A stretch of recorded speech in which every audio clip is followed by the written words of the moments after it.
市電鉄をご利用いただきまして誠にありがとうございます。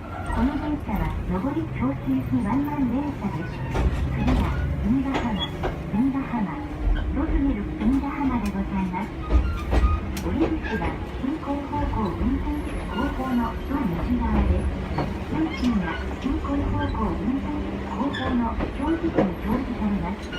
次は隅田浜、ロズメル隅田浜に停車いたします。